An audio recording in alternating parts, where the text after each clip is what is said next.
First Ministers meetings for almost the entire duration of their time in office. I have sat down with the premiers regularly, individually and collectively, to work together, to listen to their concerns, to move forward on important issues like internal trade, to move forward on important issues that matter to all Canadians, like creating jobs and lowering unemployment rates. At the same time, we know that protecting the environment and working with Indigenous peoples is the only way to get projects built the right way.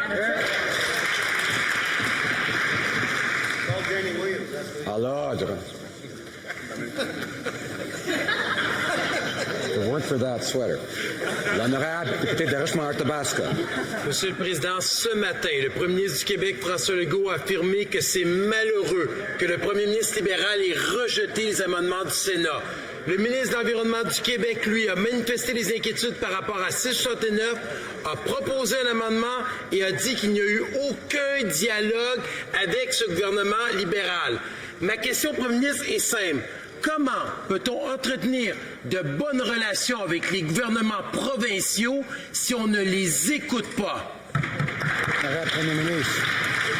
Monsieur le Président, on était content d'accepter presque 100 des amendements proposés par le Sénat parce qu'on cherche toujours à améliorer nos projets de loi. On était content de travailler avec les provinces, on est content toujours de travailler avec les premiers ministres. Mais en même temps, Monsieur le Président, les Canadiens s'attendent à ce qu'on s'avance de la bonne façon. Et de la bonne façon, ça veut dire respecter des préoccupations environnementales, travailler avec les Premières Nations quand on développe de grands projets énergétiques. C'est exactement ce qu'on va continuer à faire. C'est ce que les conservateurs ne comprennent pas. Nous allons toujours travailler avec les provinces pour faire les choses. L'honorable député de Richmond-Arthabasca. Monsieur le Président, on se rappelle tous que dans cette Chambre, le premier ministre, en parlant des provinces, a utilisé le terme « pandering ». Hier, le premier ministre a réitéré en disant que les premiers ministres provinciaux faisaient du chantage. C'est tout simplement inacceptable. Est-ce que le premier ministre pense que les provinces, les municipalités, les Premières Nations et les sénateurs conservateurs et indépendants nommés par lui, quand ils ne sont pas d'accord avec lui, qui proposent des amendements à 669, sont capricieux et font du chantage? Sérieusement? Honorable Premier ministre. Je pense que le député en face est complètement mêlé. On a accepté justement presque une centaine des amendements proposés par les sénateurs, par les différents groupes qui voulaient améliorer ces 69. Parce que nous comprenons que la seule façon d'avancer pour créer des nouveaux projets, c'est d'assurer un partenariat avec les peuples autochtones et de s'assurer de la protection de l'environnement. C'est ce que les conservateurs rejettent depuis 10 ans et vont continuer de rejeter, mais nous savons que bâtir l'économie, ça prend une protection de l'environnement en même temps. The honourable member for Milton. Mr. Speaker, while the Prime Minister continues to stand in this House and indicate that his path is the way forward in order to get pipelines built, he's being told by 6 premiers in this country representing 59% of the population that that's simply not true. Mr. Speaker, this is a very grave situation. The Premier of New Brunswick actually said yesterday that the Prime Minister is underestimating the urgency of this situation. Will he do the right thing, support Canadian investment, and ensure that every single one of these amendments pass? The Right Honourable Prime Minister. Mr. Speaker, those premiers represent perhaps 59% of the population. My job is to represent 100% of the population. Canadians understand that the only way to move forward is on big projects that are needed for jobs and growth is to be mindful of environmental concerns and to work in partnership with Indigenous peoples. The Conservatives' attempts to gut the bill are just a reflection of the path that they tried and failed under Stephen Harper, that didn't serve Alberta, that didn't serve our industry, that wasn't able to get things built. Order the honourable member for Milton. Mr. Speaker, while the Prime Minister professes that Ottawa knows best, the reality is that the premiers are indicating very clearly that there is a significant problem with this legislation. There's a problem because it's going to scare away business investment, and there's a greater problem, of which he was warned by former Premier Notley back in February that this is not a way to build a country. Will he do the right thing and make sure that every one of these amendments pass and give certainty to the provinces in this great country? Right Honourable Prime Minister. Mr. Speaker, as I've said, we have accepted close to 100 different amendments that strengthen the bill, that ensure that we are going to be able to get projects built. But the amendments that the Conservatives would have us accept make Indigenous consultations optional, exempt oil sands development and pipeline projects from federal reviews, and indeed even block Canadians from having a say on projects. Well, if those elements sound familiar to Canadians, it's because it was exactly the approach that Stephen Harper tried and failed at when he failed to grow our economy and failed to get projects.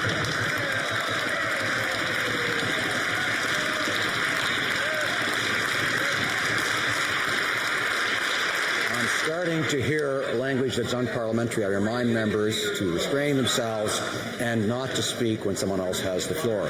The honourable member for Edmonton West will come to order. The honourable member for Vancouver Kingsway. Mr. Speaker, today the Hoskins report on pharmacare was released, and to no one's surprise, it recommends a public, universal, and comprehensive pharmacare system, the same conclusion of every task force, commission, committee, and study over the last 50 years, and he said it's time to implement it. Why? Because we know that we can cover every single Canadian's medicine needs and save billions of dollars every year by doing so. So now, will the Liberals finally commit to universal, comprehensive, and single-payer pharmacare and immediately get to work on implementing this essential health program? Right Honourable Prime Minister. Mr. Speaker, on this side of the House, we recognize that no Canadian should ever have to make the impossible choice between paying for the medications or putting food on the table. That is why we have moved forward significantly over the past years on making prescription drugs more affordable, on moving forward on things like a Canada Drug Agency that's going to negotiate better prices, and moving forward on $500 million to reduce the high cost of rare disease drugs. But we know there's more to do. That's why we welcome the report by Dr. Hoskins and look forward to... Honourable member for Vancouver Kingsway. And we thought Mr. Dithers was retired. Mr. Speaker, we know delay is poor fiscal policy because every year we wait costs our country billions of dollars. Worse, delay is bad health policy because thousands of Canadians get sicker and die every year because of lack of access to medicine. Liberals had 13 years of government since they promised Canadians public coverage in 1997 and failed to deliver. Liberals like to campaign on pharmacare. New Democrats like to implement it. Mr. Speaker, and commit to act.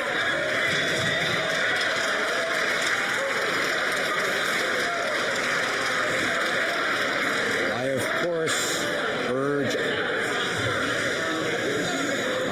urge all members to avoid language that might be considered insulting. The Right Honourable Prime Minister. Mr. Speaker, from the beginning of this mandate, we've made historic investments in health transfers, in ensuring that Canadians have better access to more quality health care, and we've also moved forward significantly to lower the cost of prescription drugs throughout our time in office. But we know there is more to do, and that's why we welcome the report by Dr. Eric Hoskins that talks about the next steps that we can move forward on as we ensure that no Canadian ever has to choose between paying for their medications or paying their rent. We know that the NDP is always filled with great ideas, but no idea. L'honorable député de Beauport, Côte-de-Beaupré et d'Orléans-Charlevoix. Nous sommes enfin rendus à la fin du premier mandat de ce gouvernement. Malheureusement, pour les contribuables, il a coûté très cher. Le premier ministre a rendu le coût de la vie beaucoup trop élevé pour les familles canadiennes et pense qu'elles vont l'oublier d'ici le 21 octobre prochain. Par exemple, il a aboli les crédits d'impôt pour le transport en commun et pour la condition physique des enfants, en plus d'augmenter les impôts. Pourquoi les Canadiens et Canadiennes doivent toujours payer plus quand les libéraux sont au pouvoir? Honorable Premier ministre. Président, au cours des 4 dernières années, on a baissé les coûts pour la famille moyenne de 2 000 $ avec nos coupures d'impôts pour la classe moyenne, avec le fait qu'on a augmenté les impôts sur les 1 % les mieux nantis. On a introduit une allocation canadienne aux enfants qui donne plus d'argent à 9 familles sur 10 et a sorti 300 000 enfants de la pauvreté. Notre bonification des investissements pour les aînés, nos investissements dans du logement, nos investissements dans le transport collectif. C'est toutes des choses qui ont aidé les familles et contribué à 1 million de nouveaux emplois et le plus bas taux. The honourable member for Calgary-Nose Hill. When asked what his privileged family was personally doing to help protect the environment, the Prime Minister answered with nonsensical blather that could best be interpreted as, nothing really, but let them eat cake from a box. Canadians are tired of this ineffectual, carbon-taxing, drink-box water bottle, expensive virtue signaling. When will this out-of-touch Prime Minister stop telling Canadians to do what he says, but not what he does? The Honourable Prime Minister. Mr. Speaker, I'm going to choose to believe that somewhere in there was a question on the environment from the Conservative Party of Canada, which is quite wonderful. Although I will say it has been 409 days that we have been waiting for the Conservative Party to put forward a plan to fight climate change, or even to recognize that climate change is a problem, or even to recognize that climate change contributes to extreme weather events. We know, Mr. Speaker, the time to act is now because it is not possible to have a plan for the economy without having a plan for climate.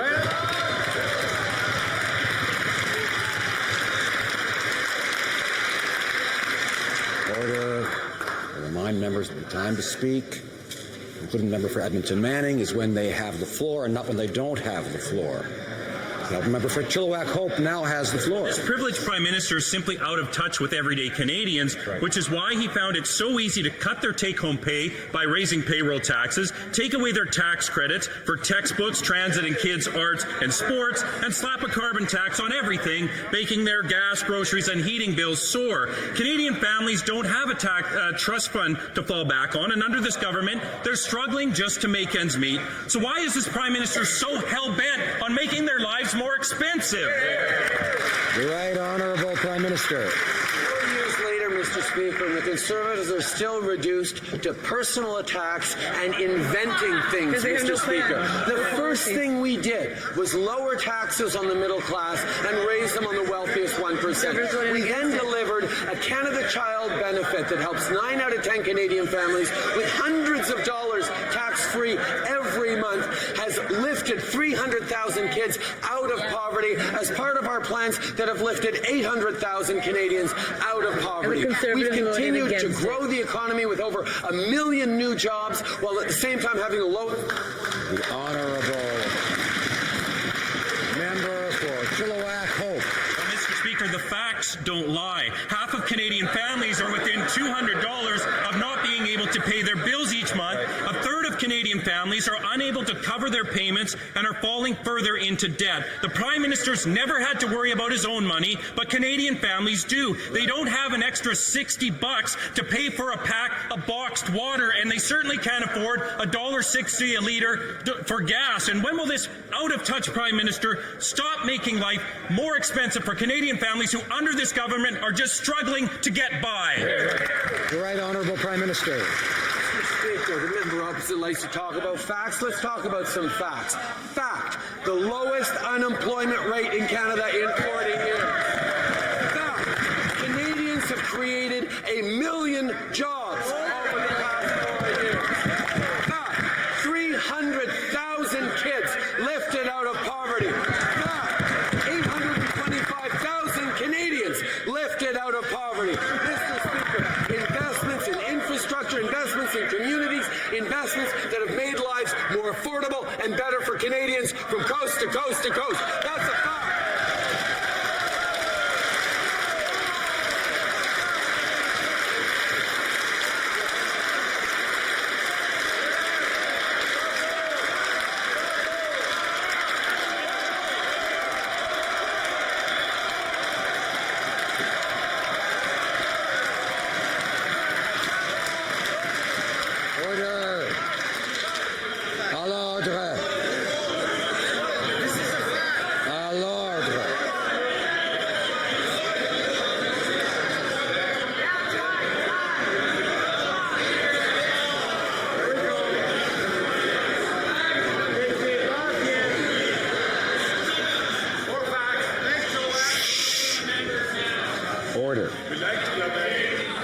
L'honorable député de Saint-Hyacinthe-Bagat. Monsieur le Président, c'est la semaine de la fonction publique, mais beaucoup n'ont pas le cœur à la fête. Céline, une citoyenne de bon comté, une fonctionnaire qui me dit qu'à cause du fiasco des libéraux et des conservateurs dans le système de paix Phoenix, on lui doit plus de 18 000 $ depuis plus d'1 an et demi. Encore une fois, les libéraux donnent des centaines de millions à une grande entreprise alors que les problèmes ne font que s'accumuler. Pourquoi les libéraux n'ont pas encore remboursé Céline et les fonctionnaires qui vivent la même situation? Président, nos fonctionnaires méritent d'être payés correctement et à temps. Effectivement, les conservateurs de Stephen Harper ont bâclé le système de paye de Phoenix et créé des réelles souffrances pour des milliers de fonctionnaires qui travaillent très fort à tous les jours. Avec l'aide des fonctionnaires, les experts, les syndicats et les fournisseurs, nous travaillons pour fournir une solution moderne et fiable. Nous avons identifié 3 fournisseurs qui réaliseront des projets pilotes avant la fin de l'année. Ça fait partie de la prochaine étape pour offrir des solutions fiables à long terme. Et j'encourage la députée de communiquer les informations de sa commettante et nous allons les... The honourable member for Essex. Mr. Speaker, Liberals aren't being honest with Canadians about the new NAFTA. They are rushing through a deal that will make drugs like insulin more expensive. When Canadians already can't afford their medication, why is this Prime Minister caving to Donald Trump and Big Pharma? People with diabetes, Crohn's, and rheumatoid arthritis are depending on their government to stand up for them and not rush through a trade deal that will make their medication more expensive. Why is this Prime Minister choosing to stand up for Big Pharma over vulnerable Canadians? Prime Minister. Mr. Speaker, by securing a new NAFTA deal with the United States, we've been standing up for workers, including workers in southwestern Ontario, who are very pleased to see us move forward on this new NAFTA deal. We've protected jobs right across the country. Of course, the NDP are a little bit all over the place, as usual. In the House of Commons, they criticized the deal, but in private events, they said that the new NAFTA was the best deal possible. They know that the new NAFTA protects millions of jobs that were threatened, and indeed, the MP for Rosemont Petite Patrie said it's the best deal possible, and it protects workers all around this country. We agree. The honourable member for Bay-Quinte. Mr. Speaker, veterans homelessness is absolutely unacceptable in Canada. This is why yesterday I was proud to bring my private member's motion on ending veterans homelessness to the House for debate. My motion called on the government to prevent and end homelessness by 2025. It had full support of veterans and stakeholders across the country. Unfortunately, members of the opposition failed to allow my motion to go to a vote in the House. Could the Prime Minister update the House on what our government will be doing to end veterans homelessness in Canada? Right Honourable Prime Minister. For the Bay of Quinte for his outstanding work for his constituents, and particularly for veterans, as the chair of the Veterans Affairs Committee. I want to thank him for bringing forward this important motion, which we support, to end veteran homelessness by 2025. Unfortunately, last night, Conservatives put partisanship ahead of helping veterans, which is disappointing but not surprising. The Harper Conservatives ignored veterans and ignored people living in homelessness for far too long. Even if Conservatives won't put partisanship aside, we'll continue to work for people across this country.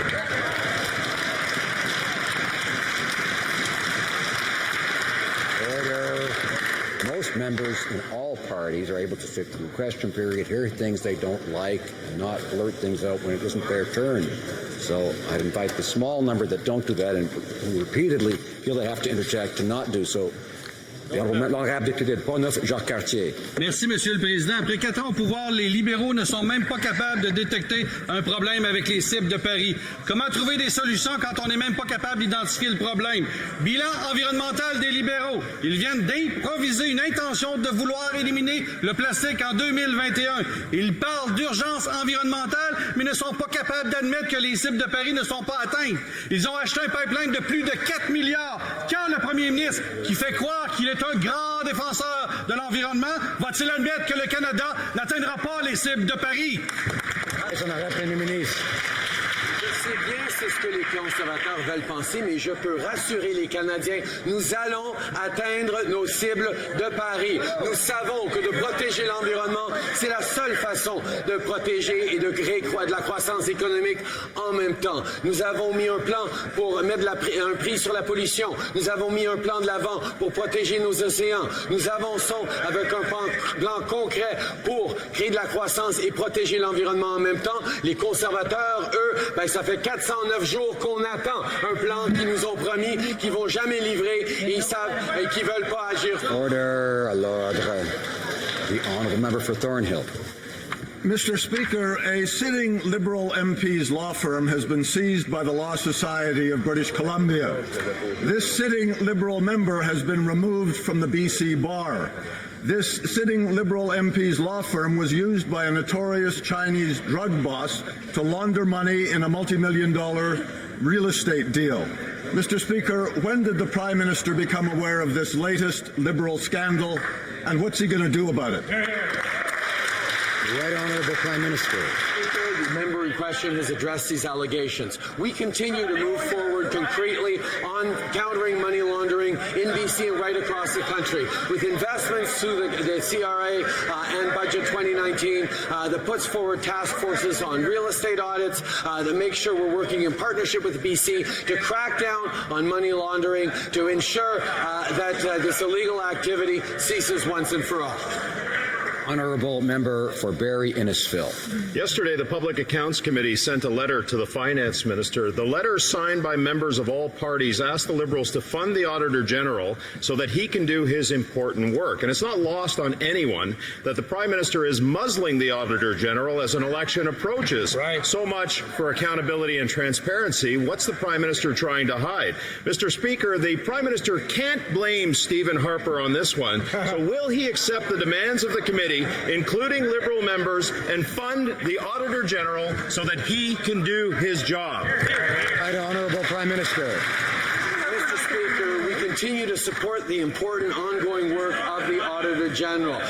The member opposite mentioned Stephen Harper and how appropriate that he did, because the Harper Conservatives cut nearly $6.5 million and 60 employees from the Auditor General's budget. But we took action to restore that funding. Right. But it's interesting to see the Conservatives suddenly taking an interest in the officers of Parliament, especially when the MP for Carleton continues to accuse Elections Canada of partisanship and political interference, when we know it's the Conservatives who know how to break election laws. L'honorable député de Louis-Saint-Laurent.